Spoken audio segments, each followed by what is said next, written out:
आपण पाहत आहात लोकसमीक्षा न्यूज नेटवर्क आणि या आहेत आजच्या सुपरफास्ट न्यूज। या बातमीपत्राचे प्रायोजक आहेत नंदिनी कलेक्शन, फक्त महिलांचे परिपूर्ण दालन, माऊली निवास, कल्याण मंडपमच्या बाजूस, यशोधन नगर, परभणी। नमस्कार, मी प्रभू दिपके लोकसमीक्षा न्यूज नेटवर्क मध्ये आपलं स्वागत करतो। आपण पाहत आहात परभणीचं एकमेव बातमीपत्र Loksamiksha superfast. Red Apple exclusive MIDC परिसर, परभणी। शासनाच्या विविध लोककल्याणकारी योजनांच्या माध्यमातून महिलांचं आरोग्य चांगलं ठेवणं, त्यांना आर्थिकदृष्ट्या सक्षम बनवणं आणि तरुणांना रोजगार व संधीच्या दृष्टीनं सक्षम बनवण्यासह परभणी जिल्ह्याच्या सर्वांगीण विकासासाठी प्रयत्न केला जाईल, असं प्रतिपादन जिल्ह्याच्या पालकमंत्री मेघना बोर्डीकर यांनी केले। तर केंद्र व राज्य शासनाच्या विविध योजनांचा लाभ घेऊन नागरिकांनी प्रगती करावी, असं आवाहन गृहनिर्माण, शालेय शिक्षण, सहकार, खनिकर्म राज्यमंत्री पंकज भोयर यांनी केले। सेलू येथील नूतन महाविद्यालयाच्या मैदानावर आज सेवा संकल्प शिबिराचं थाटात उद्घाटन पार पडलं, त्यावेळी ते बोलत होते। कार्यक्रमाला जिल्हाधिकारी रघुनाथ गावडे, जिल्हा परिषदेच्या मुख्य कार्यकारी अधिकारी नतिशा माथुर, शासकीय वैद्यकीय महाविद्यालयाचे अधिष्ठाता सदानंद भिसे, जिंतूरचे उपविभागीय पोलीस अधिकारी बेनीवाल, जिल्हा शल्यचिकित्सक डॉक्टर नागेश लखमावार, जिल्हा आरोग्य अधिकारी राहुल गीते, क्रेडिट सोसायटीच्या मार्गदर्शक संगीता चव्हाण, सेलूच्या उपविभागीय अधिकारी संगीता सानप आदींची उपस्थिती होती। परभणी शहरातील अहिल्यादेवी होळकर यांच्या पुतळ्याच्या नियोजित जागेवर अतिक्रमण करण्यात आले। 31 मे रोजी अहिल्यादेवी होळकर यांची जयंती साजरी केली जाणार आहे। त्यापूर्वी पुतळ्याचं काम पूर्ण करण्यात येणार असून तात्काळ हे अतिक्रमण काढून देण्यात यावं, या मागणीसाठी आज धनगर समाज बांधव चांगलेच आक्रमक झाले होते। त्यांनी महापालिका आयुक्तांचं कार्यालय गाठून सदरील अतिक्रमण 2 दिवसात काढून घ्यावं, अन्यथा आम्ही स्वतः अतिक्रमण काढू, असं म्हणत महापालिका आयुक्तांना धारेवर धरलं। यावेळी महापालिका आयुक्तांनी जिल्हाधिकाऱ्यांशी चर्चा करून यावर तोडगा काढण्याचं आश्वासन दिले। 2 दिवसात अतिक्रमण न काढल्यास आक्रमक पवित्रा घेतला जाईल, असं यावेळी आंदोलकांनी सांगितलंय। विद्यार्थ्यांच्या गुणवत्ता वाढीसाठी राबवण्यात येणाऱ्या विविध गुणवत्तापूर्ण उपक्रमातून जिल्ह्यात आदर्श शाळांसाठी शिक्षण विभागानं कसोशीनं प्रयत्न करावेत, असे निर्देश शालेय शिक्षण राज्यमंत्री पंकज भोयर यांनी दिले। परभणीच्या जिल्हाधिकारी कार्यालयात आयोजित शालेय शिक्षण विभागाच्या छत्रपती संभाजीनगरच्या विभागीय आढावा बैठकीत ते बोलत होते। यावेळी पालकमंत्री मेघना बोर्डीकर, मुख्य कार्यकारी अधिकारी नतिशा माथुर, संभाजीनगरचे विभागीय शिक्षण उपसंचालक प्रकाश मुकुंद यावेळी उपस्थित होते। या बैठकीमध्ये आदर्श शाळा निपुण महाराष्ट्र अभियानामुळे विद्यार्थ्यांच्या शैक्षणिक गुणवत्तेत झालेली वृद्धी, त्याची सद्यस्थिती, CM श्री शाळांबाबतची माहिती, नवीन राष्ट्रीय शैक्षणिक धोरणांची प्रभावी अंमलबजावणी, तसंच मुख्यमंत्री माझी शाळा सुंदर शाळा अभियान 2024-25 मध्ये जिल्ह्यात राबवण्यात येणारे विविध गुणवत्तापूर्ण उपक्रम आणि विद्यार्थी लाभाच्या विविध योजना व त्याची प्रभावी अंमलबजावणी याबाबत भोयर यांनी आढावा घेतला। राज्यातील शेतकऱ्यांची संपूर्ण कर्जमाफी व शेतमालाला हमीभाव मिळावा, यासाठी प्रहार जनशक्ती पक्षाच्या वतीनं आमदाराच्या घरासमोर मशाल पेटवा हे राज्यव्यापी आंदोलन घेण्यात येणार आहे। हे आंदोलन एकाच वेळी महाराष्ट्रातील सर्व 288 आमदारांच्या घरासमोर 11 एप्रिल रोजी रात्री 12 वाजता होणार आहे। याच आंदोलनाचा एक भाग म्हणून प्रहार जनशक्ती पक्षाच्या वतीनं परभणी जिल्ह्यातील 4 विधानसभा मतदारसंघातील आमदारांच्या घरासमोर 11 एप्रिल रोजी रात्री 12 वाजता हातात मशाल घेऊन, गळ्यामध्ये निळा गमछा आणि हातात भगवा झेंडा या पद्धतीचं प्रहार जनशक्ती पक्षाच्या पदाधिकारी आणि कार्यकर्त्याच्या वतीनं आंदोलन करण्यात येत असल्याची माहिती जिल्हा प्रमुख शिवलिंग बोधने यांनी दिली आहे। सततचे दवाखाने करून कंटाळलात? आता शेवटचा उपाय। डॉक्टर गोविंद कामटे यांचे बालाजी आयुर्वेदिक निसर्गोपचार केंद्राला भेट द्या।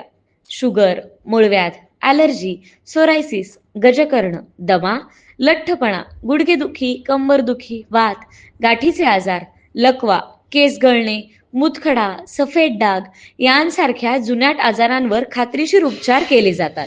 दारू सोडवण्यासाठी विशेष उपचार उपलब्ध।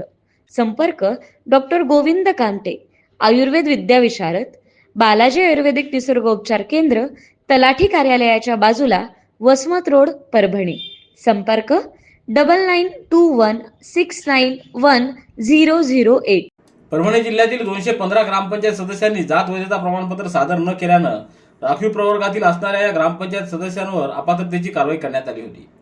या सदस्यांना जुलै 2023च्या अध्यादेशाप्रमाणे मुदतवाढ देण्यात आली, परंतु ते प्रमाणपत्र सादर न करू शकल्यानं त्यांना अपात्र ठरवण्यात आलं होतं। आमदार राजेश पिटेकर यांनी त्या ग्रामपंचायत सदस्यांना जात प्रमाणपत्र मिळवण्यासाठी आणखी एक संधी देण्यात यावी व त्या 215 ग्रामपंचायत सदस्यांच्या अपात्रतेस स्थगिती देण्याची कारवाई करून त्यांना न्याय द्यावा, अशी मागणी विधानसभेत केली होती। त्याप्रमाणे आज मंत्रिमंडळाच्या बैठकीत निर्णय झाला असून अपात्र ठरवण्यात आलेल्या ग्रामपंचायत सदस्यांना 1 वर्षाची मुदतवाढ देण्यात आली आहे। आमदार विटेकरांनी उपस्थित केलेल्या या मुद्द्यामुळे न्याय मिळाल्यानं नागरिकांतून आनंद व्यक्त करण्यात येतोय. भारतरत्न डॉक्टर बाबासाहेब आंबेडकर यांच्या 134व्या जयंतीनिमित्त आज जिल्हाधिकारी कार्यालयात शांतता कमिटीची बैठक संपन्न झाली. डॉक्टर बाबासाहेब आंबेडकरांचा हा जयंती सोहळा अतिशय भव्यदिव्य थाटामाटात साजरा होतोय. त्या पार्श्वभूमीवरच ही बैठक संपन्न झाली. या बैठकीला जिल्हाधिकारी रघुनाथ गावडे, पोलीस अधीक्षक रवींद्रसिंह परदेशी यांच्यासह विविध विभागाचे अधिकारी तसेच चळवळीतील प्रमुख नेते मंडळी आणि शहरातील विविध जयंती मंडळाचे अध्यक्ष आणि पदाधिकाऱ्यांची उपस्थिती होती. या बैठकीत डॉक्टर सिद्धार्थ हातेंबरे यांनी केलेल्या सूचनानुसार आंबेडकरी चळवळीचे दिवंगत लोकनेते विजय वाकोडे यांच्या कार्याला स्मृतीला आठवण देत त्यांना या बैठकीत श्रद्धांजली अर्पण करण्यात आली. तसंच 14 एप्रिल रोजी जयंती सोहळा साजरा होत असताना शहरात सुरक्षा संदर्भात घेण्याची खबरदारी आणि जिल्हा प्रशासन व जयंती मंडळातील प्रमुख पदाधिकाऱ्यांचा समन्वय साधावा यासाठी यावेळी सूचना करण्यात आल्या. श्री हनुमान जन्मोत्सवानिमित्त भव्य संगीतमय रामकथेस तिसऱ्या दिवशी भक्तांचा मोठा प्रतिसाद मिळतोय. परभणी शहरातल्या मोठा मारुती संस्थान, देशमुख गल्ली, परभणी या ठिकाणी श्री हनुमान जन्मोत्सवानिमित्त भव्य संगीत श्रीराम कथेला सुरुवात झाली असून आज कथेच्या तिसऱ्या दिवशी रामकथेमध्ये शिवकथेचं चिंतन महाराजांनी केलं. ज्यांचं प्रेम शिवकथेवर तोच रामकथेचा अधिकारी आहे. भगवान शंकर आणि पार्वती माता यांच्या विवाहाची कथा आज सांगितली. पुढील 2 दिवसांमध्ये रामजन्म कथा आणि रामसीता विवाह कथा होणार आहे. त्यासाठी जास्तीत जास्त श्रोत्यांनी उपस्थित राहावं असं आवाहन श्री मोठा मारुती मंदिर हनुमान संस्थाच्या वतीनं करण्यात आलंय. भगवान महावीर यांच्या जयंतीनिमित्त 10 एप्रिल रोजी शहरातील सर्व कत्तलखाने आणि मांस मच्छी विक्रीची दुकानं बंद ठेवावीत असं आवाहन महापालिका प्रशासनानं केलं असून महाराष्ट्र नवनिर्माण सेनेनं केलेल्या मागणीला यश आलंय. मनसेचे जिल्हा संघटक श्रीनिवास लाहोटी, जिल्हाध्यक्ष रुपेश देशमुख, मनविसे जिल्हाध्यक्ष अर्जुन टाक, खंडू राऊत, श्रीकांत पाटील, आनंद शिंदे आदींच्या शिष्टमंडळानं जिल्हा प्रशासनाला एक निवेदन सादर करत अहिंसेचा संदेश देणारे भगवान महावीर यांच्या जयंतीनिमित्त 10 एप्रिल रोजी जिल्ह्यातील मांस विक्री 1 दिवस बंद ठेवावी अशी मागणी केली होती. या मागणीची दखल घेत जिल्हा प्रशासनानं आज महापालिका हद्दीतील सर्व कत्तलखाने व मांस मच्छी विक्रीची दुकानं बंद ठेवावीत असे आदेश काढले आहेत. Red Apple furniture, smart furniture for smart people. Exclusive Parbhani शहरातील भव्य शोरूम रेड ॲपल एक्सक्लुझिव्ह, भारतातील स्मार्ट फर्निचर ब्रँड आता आपल्या परभणी शहरामध्ये. हो, आता आपल्या परभणी शहरामध्ये. या अंतर्गत ऑफिस, बेडरूम, डायनिंग, लिव्हिंग इत्यादी प्रकारचे फर्निचर आपणास मिळेल. Bedroom set, bed, dressing table, sofa set, कपाट, डायनिंग टेबल टीपॉय आणि स्टील फर्निचर इत्यादी सर्व प्रकारचे फर्निचर तेही आकर्षक किमतीमध्ये उपलब्ध आहे. एक वेळ अवश्य भेट द्या.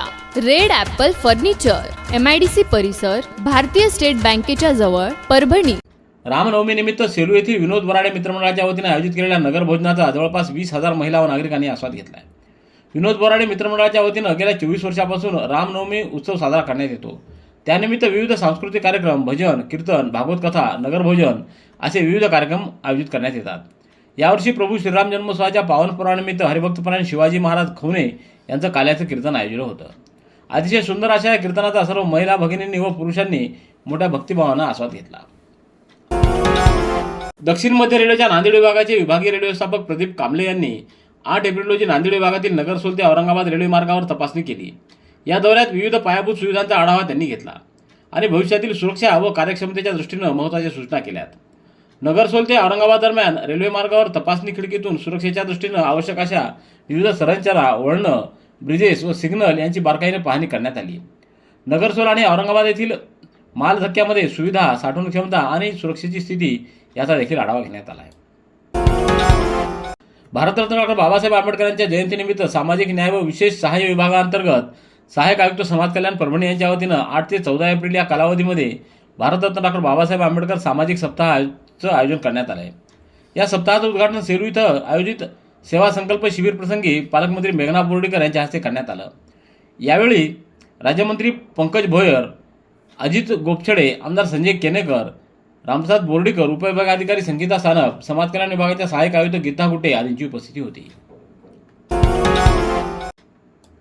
विधान परिषदेचे सभापती प्राध्यापक राम शिंदे हे 9 एप्रिल रोजी परभणी जिल्ह्याच्या दौऱ्यावर येत आहेत.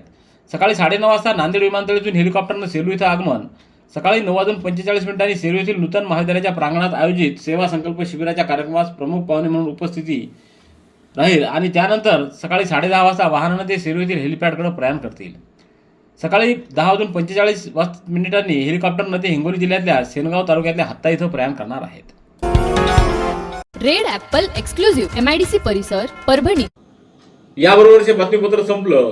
पुन्हा भेटूया उद्याच्या सुपरफास्ट बातमीपत्रात. पाहत रहा लोकसमीक्षा. तुम्हाला हे बातमीपत्र कसं वाटलं याबद्दल आपली प्रतिक्रिया नोंदवा. दररोजचे अपडेट्स मिळवण्यासाठी लोकसमीक्षा चॅनलला सबस्क्राईब करा. धन्यवाद.